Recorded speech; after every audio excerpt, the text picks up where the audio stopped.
এই সিরিজটা আমাদের জন্য খুব চ্যালেঞ্জিং ছিল। হোয়াইট ওয়াশ করবো আশা করলে নিউজিল্যান্ড কিন্তু আমাদের তো অনেক এগিয়ে। এই মুহূর্তে মারুফা খুব ভালো করছে। এনসিএলটা অত নিয়মিত হয়নি। এই পথে যদি আরও 1 বছর চলতে পারি। প্রিয় দর্শক, আপনাদের সকলকে স্বাগত জানাচ্ছি বিডি আর্কাইভের ফ্রাইডে পটের এই অনুষ্ঠান থেকে। সাথে আছি আমি নাসিমুল হাসান। আমাদের আজকের অনুষ্ঠানের অতিথি বাংলাদেশ জাতীয় দলের সাবেক অধিনায়ক, সফল অধিনায়ক বলা যায়, হাবিবুল বাশার। হাবিবুল বাশার, আপনাকে পেয়ে আমি খুব সম্মানিত বোধ করছি আজকের এই অনুষ্ঠানে। বাংলাদেশ নারী ক্রিকেট দল তো পরপর 2টো ম্যাচ জিতে গেল, তৃতীয় ম্যাচ জিতলে আমরা হোয়াইট ওয়াশ করবো। আপনি নারী দলের দায়িত্ব আছেন, কেমন বুঝলেন মানে দ্বিতীয় ম্যাচটা বাংলাদেশের? আমি আসলে নারী ডিপার্টমেন্টের দায়িত্ব আছি। নারী উইংসের অনেক কাজ, সব কিছুরই দায়িত্বে আছি, শুধু দলটা নয়, পুরো ডিপার্টমেন্টে আমি এখন দেখছি। দলটা এই সিরিজটা আমাদের জন্য খুব চ্যালেঞ্জিং ছিল। চ্যালেঞ্জিং ইন এ সেন্স যে আমরা রিসেন্টলি কিছু ভালো খেলিনি, কিছু সিরিজ ভালো খেলিনি, টুর্নামেন্টগুলি ভালো খেলিনি। এশিয়া কাপে আমরা যেমন পারফরমেন্স আশা করেছিলাম তেমনটা করতে পারিনি, যদি 2টি ম্যাচ জিতেছিলাম। বাট আমি একটু প্রশ্ন করতে পারি, এশিয়া কাপে বাংলাদেশের প্রথম ম্যাচটা ছিল শ্রীলঙ্কার সাথে, সেখানে কিন্তু বাংলাদেশের মূল 11টা খেলেনি। মানে আমাদের বাংলাদেশের T20-তে সবথেকে ভালো প্লেয়ার বলা হয় মুর্শিদা খাতুনকে, তিনি অনুপস্থিত ছিলেন। এটা কি কোচের সাথে খেলোয়াড়দের কোনো দ্বন্দ্বের কারণে, না সাধারণত বেস্ট প্লেয়ারটাই তো দলে খেলবে? না, দ্বন্দ্বের কারণে, দ্বন্দ্বটা আমি তো আসলে দ্বন্দ্ব আমি দেখি নাই। না, আমি তো আসলে অবভিয়াসলি টিমে সিলেকশনটা তো আমি এখন দেখি না। আমার তো কাজ আসলে সবাই যেন একটা কাজটা ঠিকঠাক মতো করতে পারছে সেই ব্যবস্থাটা করে দেওয়া। বাট মাঠে যে 11 দলটা নামে, এই দলটা সিলেক্ট করে কে? ক্যাপ্টেন আর কোচ তো সিলেক্টর। এখানে তো সিলেক্টরের কোনো না, সিলেক্টর একটা বড় ভূমিকা অবশ্যই থাকে। 3জন মিলেই ইউজুয়ালি করে থাকেন, ক্যাপ্টেন, কোচ এবং সিলেক্টরের একটা বড় অভিমত রোল তো অবশ্যই থাকে। মানে বাংলাদেশের প্রেক্ষাপটে দেখা যায় যে কারোর সাথে ব্যক্তিগত দ্বন্দ্ব তাকে খেলানো না, এটা তো সে অনেক যুগ আগে থেকেই। সেই রোগ কি এই নারী দলেও আছে এরকম? আমার যে শর্ট পিরিয়ড অফ টাইমে আমি খুব একটা তেমন দেখিনি। আমি যতটুকু দেখেছি আসলে হয়তো টিম কম্বিনেশনের কথা চিন্তা করে, অথবা কাউকে বেশি ভালো মনে হচ্ছে এরকম চিন্তা করে। বাট দ্বন্দ্বের যে বিষয়টা আসে আমি আসলে তেমন কিছু দেখিনি, কারণ সে তেমন কিছু হলে আমি অবশ্যই দেখতাম। বাট কিছু হয় না, কিছু পার্সোনাল চয়েস, লাইকিং ডিসলাইকিং তো সবসময় থাকে।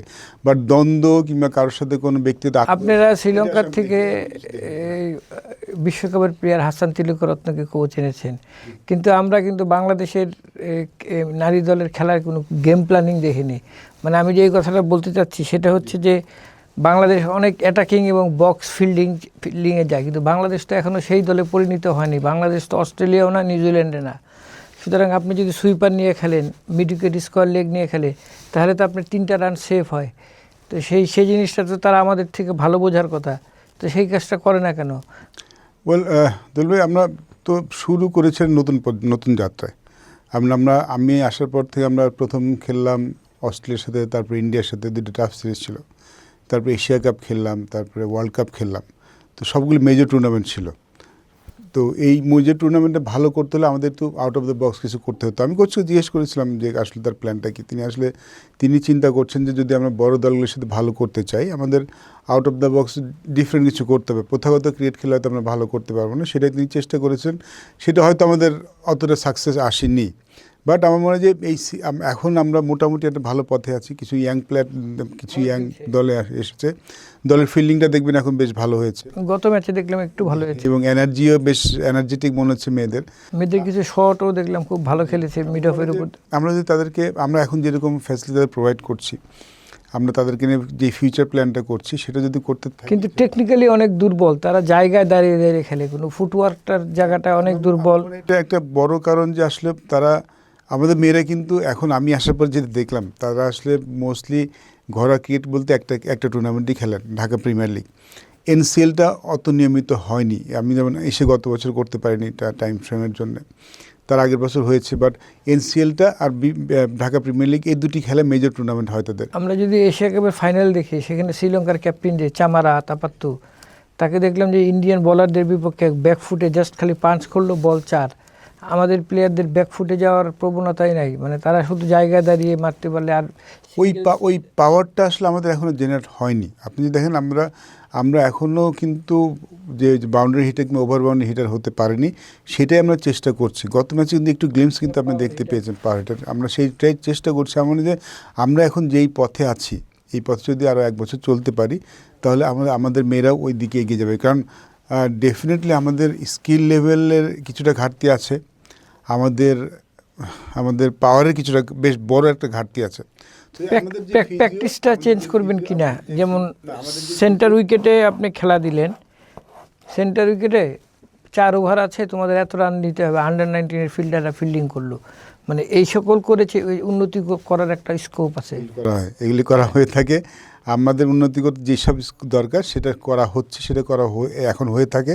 বাট এটা রেজাল্ট পেতে হয়তো একটু সময় লাগবে, কারণ টিমটাও কিন্তু একটু রিগ্রুপিংয়ের মধ্যে যাচ্ছে। আগে অনেক কিছু সিনিয়র প্লেয়ার চলে গেছেন, কিছু নতুন প্লেয়ার এসেছেন, তাদেরকে একটু সময় দিয়ে তৈরি করা হচ্ছে। আমার মনে হয় যেই গ্রুপটা এখন কাজ করছে, আরও পিছিয়ে কিছু খেলার আমি দেখেছি, তারা যদি জাহানারা সারা ওয়ার্ল্ড বলে একজন ক্লেভার বোলার, অথচ সে দলের 11তেই আসে না। এর পিছিয়ে একটা বড় কারণ হচ্ছে আমরা যেরকম উইকেটে খেলছি, আমরা একজন পেস বোলার নিয়ে খেলছি। তো একজন পেস বোলার নিয়ে খেলে এই মুহূর্তে মারুফা খুব ভালো করছে, মারুফা একটু লাইনতে বল করে এবং সুইং করাতে পারে নতুন বলে, এই জন্য আসলে মারুফা আসে।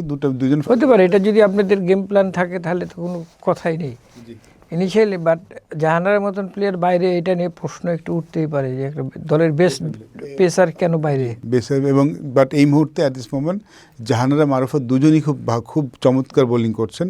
হয়তো সব কিছু মিলে মারুফা একটু আগে চলে আসছেন, বাট জাহানারা কিন্তু দলের সাথেই আছেন। তা আমরা হোয়াইট ওয়াশ করবো, আপনি আশা করেন? হোয়াইট ওয়াশ করবো আশা করছি, বিকজ আমরা যদি এই পরের ম্যাচটা যদি জিততে পারি, তাহলে আমাদের যে সুবিধা হবে, আমরা নিজেদেরকে সুযোগ দিতে পারবো আমরা সরাসরি কোয়ালিফাই করার দিকে। এই 3টা জিতলে যে কোয়ালিফাই করে যাবো তা না, বাট আমরা একটা ভালো অ্যাডভান্টেজ পাবো। তারপর ওয়েস্ট ইন্ডিজে 3টে খেলা আছে, সেখানে যদি আমরা ডেফিনেটলি 1-2 ম্যাচ যদি জিতে যেতে পারি, 2 পয়েন্ট অ্যাটলিস্ট যদি আনতে পারেন, তাহলে আমাদের সুযোগটা তৈরি হবে। বাট এই ম্যাচটা এই জন্য খুব গুরুত্বপূর্ণ। এই 2 টিম কালকে না, এখান থেকে 2টা দল যাবে, সেক্ষেত্রে তো বাংলাদেশ আর ওয়েস্ট ইন্ডিজের যাবার সম্ভাবনাটা অনেক, সম্ভাবনা আছে।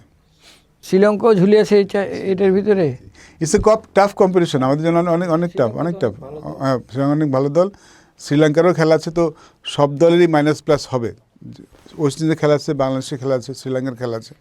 ওয়েস্ট ইন্ডিজের মাটিতে ওয়েস্ট ইন্ডিজকে হারানো তো টাফ, ওদের হিটাররা অনেক বড়, ভেরি টাফ। ওয়েস্ট ইন্ডিজ দলটা খুব শক্তিশালী, কিন্তু আমি যেটা বলতে চাচ্ছি যে আমরা কালকে জিততে পারি, আমরা আমাদের জন্য একটা সুযোগ তৈরি করতে পারবো, মানে এক পা দিয়ে রাখবো আর কি, বাট বাকিটা পা আমাদের যদি ওয়েস্ট ইন্ডিজের সাথে এক্সট্রাঅর্ডিনারি খেলতে পারি, তাহলে সেটা সম্ভব। আমরা আশা করি ঘরের মাটিতে আমরা সেই সুযোগটা কাজে লাগাবো।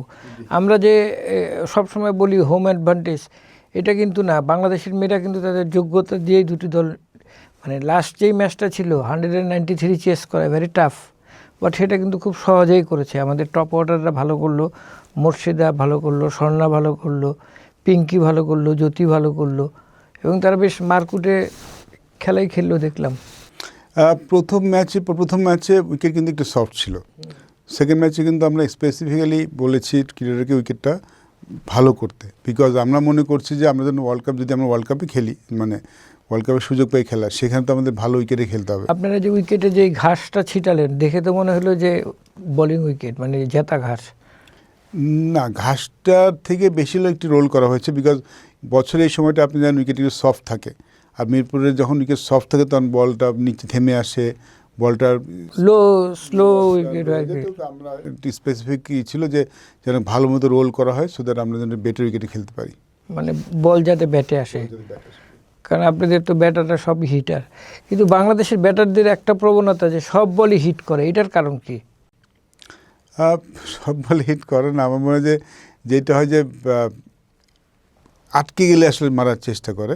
আমার মনে হয় যে সিঙ্গেলসে আমরা যে এই জিনিসটা নিয়ে কাজ করছি প্র্যাকটিসে, এবং যখন আমরা ম্যাচ খেলেছি তখন তাদের বলে দেওয়া হয় যে ডট বল পার্সেন্টেজের জন্য কমানোর চেষ্টা করা হয়। সব বল মারতে গেলে যেটা হয় যে সব বল তো মারা যায় না, তখন মিস হিটটা হয়, তখন ওই বলটা ড্রপ বল। আমি তো অস্ট্রেলিয়া নিউজিল্যান্ডের মেয়েদের ম্যাচটা দেখলাম, ওরা দেখলাম সিঙ্গেল রোটেট করে খেলছে, মানে পরের দিকে তারা মারে, এবং ওদের অস্ট্রেলিয়া নিউজিল্যান্ড কিন্তু আমাদের তো অনেক এগিয়ে, অনেক অ্যাডভান্স। তারা কিন্তু যদি দেখেন তাদের মেয়েরা যে শুরুতে যে সুযোগ সুবিধা পায়, আমরা ইংল্যান্ডকে হারানোর যে সুযোগটা পেয়েছিলাম, এত অল্প রানে অল আউট করে, সেটাও পারলাম না। এটা তো আমাদের সুযোগ করা উচিত ছিল। এটা ইংল্যান্ডকে হারালে বাংলাদেশ দলের এর অবস্থানটাও তো অনেক উন্নত হতো, যে ইংল্যান্ডকে আমরা হারালাম। সেই কাজটা করতে পারলাম না রিগার্ডিং আমাদের ব্যাটারদের জন্যই। তো তারা যদি একটু দায়িত্ব নিয়ে খেলতো নিশ্চয়ই পারতাম। এই যে কোন উইকেটে কোন সিচুয়েশনে কিভাবে খেলতে হবে, এগুলো কি কোচরা বলে দেয় না? কোচদের রাখা হয়েছে এই জন্যই। তো তার তো ইমপ্লিমেন্টেশন দেখি না মাঠে। সব দলের কিন্তু গেম প্ল্যান থাকে, আপনি জানেন। সেই গেম প্ল্যান যদি সবাই যদি ঠিক করতে পারতো তাহলে তো কোনো টিম হারতো না। তো গেম প্ল্যান যে প্ল্যান সেগুলো সব দেওয়া হয়, ওইটা ইমপ্লিমেন্ট করাটা খুব ইম্পর্টেন্ট হয়। সেটা তো অনেকটাই প্লেয়ারদের উপর ডিপেন্ড করে। তো আমার মনে হয় অনেক সময় প্লেয়াররা পারেন, অনেক সময় পারেন না। মানে এই যে 50 ওভারের যে ম্যাচটা আছে, এখানে আপনাদের প্রথম 10 ওভারের এটা কি মেসেজটা কি? উইকেট যত কম উইকেট হারানো, মানে উইকেট হারিয়ে যত কম উইকেট হারানো। যদি আমরা 10 ওভারে 40+ রান করতে পারি খুব ভালো, বাট বেশি উইকেট হারাতে চাই না প্রথম 10 ওভার। পাওয়ার প্লেটাও ইউজ করতে চান, উইকেটটা আবার হারাতে। এই আমাদের যে কন্ডিশন, এখানে পাওয়ার প্লেট আসলে উইকেট ইউজ করতে গেলে উইকেট পড়ে যাওয়ার সম্ভাবনা থাকে। বাট আমাদের যেই ব্যাটিং আমরা দেখেছি, আমরা যদি শুরুতে উইকেট না হারাই তাহলে কিন্তু আমরা বড় টার্গেট করতে পারি। আপনার টিমের মূল স্তম্ভই তো টপ অর্ডাররা, মানে এরা যদি এই 5টা প্লেয়ার যদি জ্বলে ওঠে তাহলে তো বাংলাদেশ যে কোনো দলের বিপক্ষে বড় কিছু করতে পারে, মানে এই সম্ভাবনা আর কি। হাবিবুল বাশার, সুমন, আপনাকে অনেক ধন্যবাদ। আমরা আশা করি বাংলাদেশ দল তৃতীয় ম্যাচ জিতে হোয়াইট ওয়াশ করে বিশ্বকাপের পথে এক ধাপ এগিয়ে যাক এবং ওয়েস্ট ইন্ডিজের মাটিতেও তারা ভালো খেলুক। প্রিয় দর্শক, ফ্রাইডে পটের আজকের অনুষ্ঠান এখানেই শেষ করলাম। দেখা হবে আবার আগামী শুক্রবার। সেই পর্যন্ত আপনারা সবাই ভালো থাকুন, সুস্থ থাকুন আর চোখ রাখুন ফ্রাইডে পটে।